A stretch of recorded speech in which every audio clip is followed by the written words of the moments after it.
Tourists from 2 more mainland cities will be able to visit Hong Kong on individual tours.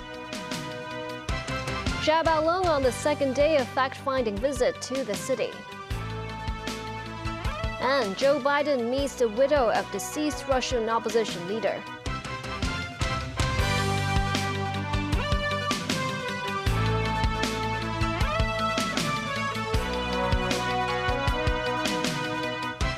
Good evening, and thank you for joining us. The individual visit scheme for mainlanders to visit Hong Kong is set to cover 2 more cities, Qingdao and Xi'an, starting next month. With that, residents from a total of 51 mainland cities can travel to the SARs on an individual basis. Chief Executive John Lee expressed hope that more cities will gradually be included under the travel arrangement. Starting March 6, Qingdao City in Shandong Province and Xi'an City in Shanxi Province, the 2 new additions to the individual visit scheme will mark the first phase of the program's expansion. Currently, residents with permanent household registration of 49 mainland cities, mainly first-tier ones, can take trips to Hong Kong and Macau via the scheme. They can travel once or twice to the SAR within 3 months or 1 year and stay here up to 7 days. Other mainland residents can only visit the SAR on business visas or group tours. Chief Executive John Lee thanked the central government for the new arrangement, noting Qingdao and Xi'an are major cities with population of more than 10 million, while recording GDP growth rates of over 5% last year.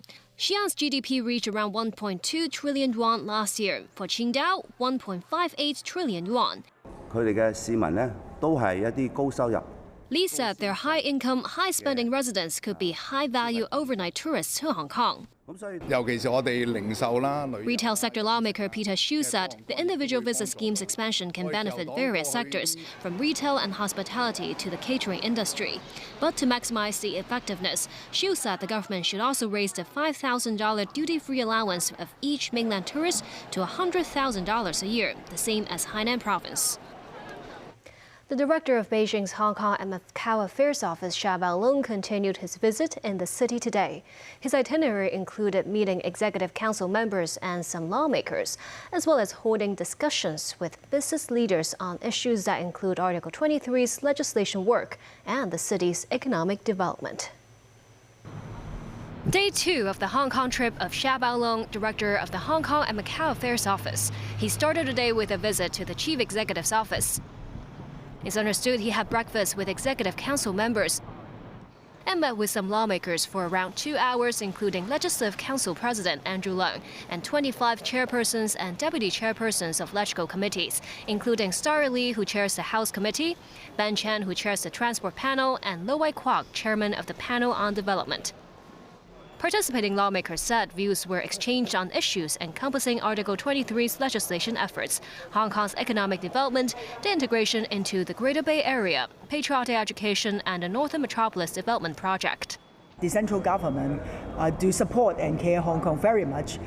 Through Mr. Sa's visit, he communicated clearly this message. We will unite it together under the administration, under the Hong Kong administration and under CE, and we will give constructive advice to Hong Kong government and also to central government. In the afternoon, Xia visited the International Organization for Mediation Preparatory Office in Central, where he was greeted by Secretary for Justice Paul Lam and Liu Guangyuan, Deputy Director of Beijing's Liaison Office in Hong Kong. Xia then returned to the central government offices. Accompanied by Financial Secretary Paul Chan, Xia met with Hong Kong's business leaders, including Jonathan Choi, who chairs the Hong Kong Chinese General Chamber of Commerce, Raymond Kwok, chairman of Sun Hung Kai Properties, and Gordon Wu, chairman of Hopewell Holdings. Chief Executive John Lee said after Xia arrived in Hong Kong on Thursday, Xia relayed the message of care from President Xi Jinping. There's a very strong common will that we should lay out our priority requests and try to work out practical solutions for the benefit of Hong Kong. Lee added Beijing attaches great importance to the week-long fact-finding mission this time, with 3 deputy directors of the Hong Kong and Macau Affairs Office and 5 bureau chiefs on the team. The Court of Final Appeal has rejected the appeal by the Department of Justice to restore the conviction of 7 pro-democracy activists for organizing an unauthorized assembly. They include Democratic Party founder Martin Lee and media mogul Jimmy Lai. In August 2019, the now disbanded Civil Human Rights Front held a water flow-style procession at Victoria Park. Apart from Lee and Lai, the other 5 defendants include Lee Chek-yan, Margaret Ng, and Leung Kwok-hong, also known as Long Hair. While their conviction of participating in an unauthorized assembly was upheld, judges at the Court of Final Appeal ruled that the defendants' role is different from the meaning of organizing mentioned in the Public Order Ordinance. The judges therefore quashed the appeal from the Department of Justice. After a container ship in Nansha crashed into the Mu씬 Bridge in Guangzhou yesterday, which led to 5 deaths, local authorities set up a temporary dock to facilitate the transport and commute of residents on Salmon Island. The Mu훨in Bridge is the only passageway to the downtown area of Guangzhou for residents on Salmon Island. The water supply pipeline to the island was damaged owing to the incident, but the supply has been restored now. Some residents could be seen packing up to move temporarily to the urban area. Authorities have put up 2 ferry steamers into service to help with transportation. The United Nations Security Council heard the strongest calls yet for a stop to the fighting between Israel and Hamas. Doctors Without Borders said there is no health system to speak of in Gaza and blames the United States for not doing enough. David Garrett reports. It has been described as a heinous massacre in central Gaza. Patients are treated on the floor and in temporary wards at the Al-Aqsa hospital in Deir al-Balah. Israel targeted 3 residents with drones in yet another attack. The death toll was at least 27. Body bags piled up outside the hospital amid more desperate and chaotic scenes. The IDF released footage of what they called a strike on a Hamas terrorist cell. Soldiers then go house to house, continuing their hunt for Hamas targets. Hamas said its political leader, Ismail Haniyeh, had left Egypt after holding talks about a possible ceasefire involving an exchange of Hamas-held hostages and Palestinian prisoners. The Israeli Prime Minister, showing no signs of agreeing to any kind of truce, visited troops in the snow-capped Golan Heights. Benjamin Netanyahu told fighters the goal is simple: restore security in the north after Israel suffered attacks along their Lebanon border from Iran-backed Hezbollah. These raids have intensified since Israel's war on Hamas began. At the United Nations, there are still deep concerns the conflict could widen. I am concerned that if the violence in Gaza does not end, the tensions and restrictions remain high in the West Bank, including at the holy sites in East Jerusalem, the holy month of Ramadan risks becoming another volatile marker rather than a time for contemplation and healing. There can be no sustainable ceasefire in Gaza without the hostages being released. We are appalled by the willingness of the United States to use its powers as a permanent council member to obstruct efforts to adopt the most evident of resolutions, one demanding an immediate and sustained ceasefire. The Secretary-General of Médecins Sans Frontières says there is virtually no health care system in Gaza. Israel's military has dismantled hospital after hospital. What remains is so little in the face of such carnage is preposterous. The excuse given is that medical facilities have been used for military purposes, yet we have seen no independently verified evidence of this. Catastrophic injuries, amputations, crushed limbs, and severe burns. Medics cannot treat these injuries on a battlefield or in the ashes of destroyed hospitals. China's permanent representative, Zhang Jun, said the latest Security Council veto by the United States means the Council missed yet another opportunity to push for a ceasefire. David Garrett, TVB News. The mother of a recently deceased Russian opposition figurehead, Alexei Navalny, said she has seen her son's body, but she accused the Kremlin of preventing a public funeral for him. This comes as U.S. President Joe Biden met with Navalny's daughter and widow. Danny Rao reports. The mother of Russia's leading opposition leader, Alexei Navalny, said she has seen her son's body and that she is resisting strong pressure by authorities to agree to a secret burial outside the public eye. Navalny died in an Arctic prison last week, prompting hundreds of Russians across the country to stream to impromptu memorials with flowers and candles. Speaking from the Arctic city of Salihard, Lyudmila Navalnaya said investigators have allowed her to see her son's body in the city morgue. She reaffirmed the demand to give Navalny's body to her and protested what she described as authorities trying to force her to agree to a secret burial. She said Russian authorities are blackmailing her, setting conditions where, when and how her son should be buried. Meanwhile, US President Joe Biden met with Navalny's widow Yulia Navalnaya and 20-year-old daughter Dasha while in San Francisco. Speaking to the press before a fundraising event, Biden expressed condolences for their devastating loss. This morning I had the honor of meeting with Alexei Navalny's wife and daughter. As to state the obvious, he was a man of incredible courage, and it's amazing how his wife and daughter are emulating that.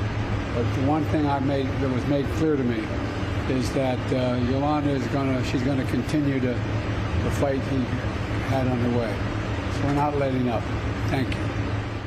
Biden also reiterated his plans to announce further sanctions against Russian President Vladimir Putin and the Kremlin's war machine on Friday, who he says was responsible for Navalny's death. Britain also announced a new package of sanctions against Russia on Thursday. The sanctions affect companies linked to the Russian ammunition industry and targeted sources of revenue in the metals, diamonds and energy industries. Key Russian importers and manufacturers of machine tools used to manufacture defense systems and components ranging from missiles to tanks and fighter jets were among the others targeted by the sanctions. Dan Orell, TVB News. Still ahead, chief executive and senior officials join LegCo's spring luncheon. Hydrogen-powered bus will enter service this Sunday. And U.S. company makes commercial landing on the moon.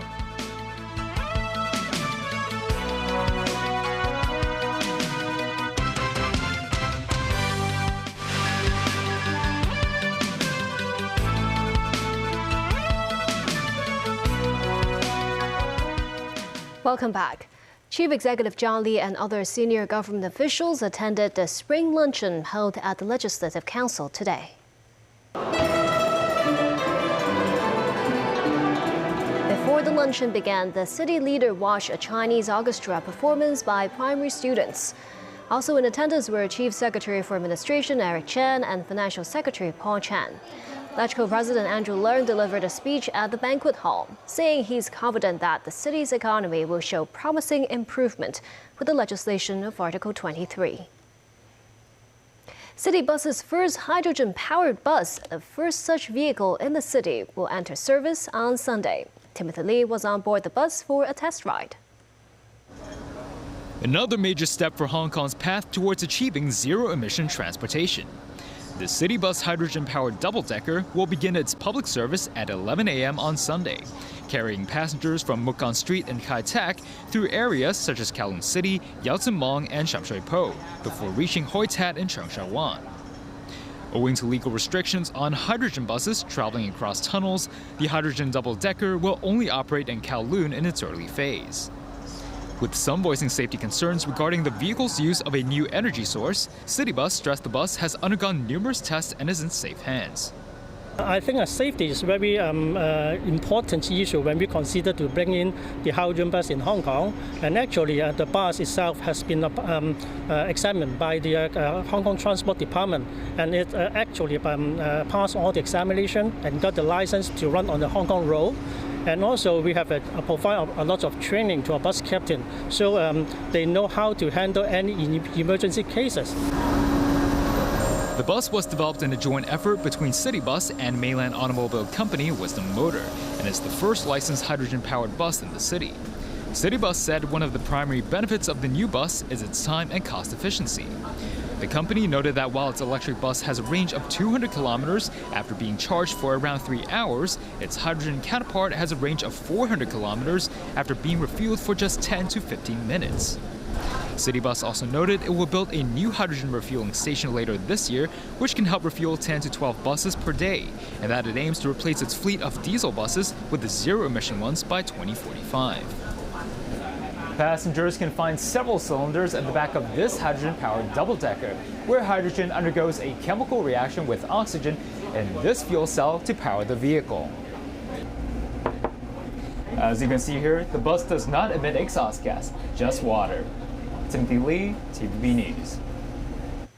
Beijing State Council has appointed Nong Rong, who was the Assistant Minister of Foreign Affairs, as the Deputy Director of the Hong Kong and Macau Affairs Office. Nong could be seen accompanying Xia Baolong, head of the Hong Kong and Macau Affairs Office, to the SAR during his current week-long visit. 56-year-old Nong Rong graduated from Peking University. In the early years of his political career, Nong served in various positions in Guangxi. In 2020, he became the Chinese ambassador to Pakistan.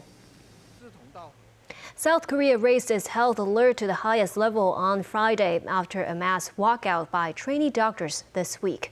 The health ministry said it will fully allow telemedicine services at all hospitals and clinics to help cope with the impact of a walkout by trainee doctors. Meanwhile, South Korean doctors held a rally Thursday outside the South Korean presidential office in Seoul as their protest continues against the government's medical school quota hike plan and its warning of legal action against protesting doctors. Nearly 7,900 resident and intern doctors or nearly 70% of the country's total, have left their jobs following the government's plan to expand medical school admissions. On Thursday, tens of thousands of people in the U.S. woke up to phones that could not make calls or text messages as a widespread cell phone outage lasted for hours before AT&T was able to restore service. NBC News has more. Tonight, still no explanation for the massive nationwide cell phone outage. AT&T, one of the largest wireless carriers in the country, going down early this morning for some customers, unable to send or receive any calls or texts. As soon as I woke up this morning, it was gone. The outage lasting for hours. Didn't have any service. I need to make some phone calls. The company saying wireless service is now fully restored, but the FBI and Department of Homeland Security are investigating. The Bureau saying should we learn of any malicious activity, we will respond accordingly. I think a lot of people right now are asking, how does something like this happen? Unfortunately, the technologies that we use are becoming increasingly complicated. This highlights the dependencies we have on very complex systems. Some emergency departments urging people not to call 911 unnecessarily. Massachusetts State Police saying they were flooded with calls that clogged their system as people tried to test their phones. Lexington 911, where's your emergency? This Kentucky 911 dispatch center had normal call volume this morning, but says today's outage is a good reminder to have alternate modes of communication. It's not a bad idea to have a landline available. The outage impacting people from coast to coast. My messages weren't sending, I wasn't getting anything. Today's my birthday, so I want to call my mom and stuff. In Los Angeles, Uber driver Time Johnson feeling a difference during the morning commute. What have you noticed? It's just been really, really slow. So I'm thinking it may be the outages because people can't order their Ubers. Security experts saying the situation reveals potential vulnerabilities. I think it does show, though, that we need to really be thoughtful about, as we adopt these technologies, as we become dependent upon them, that there are fail-safes, that there are rollovers. A stark reminder as our reliance on technology only grows. And that's the news. Thank you for watching.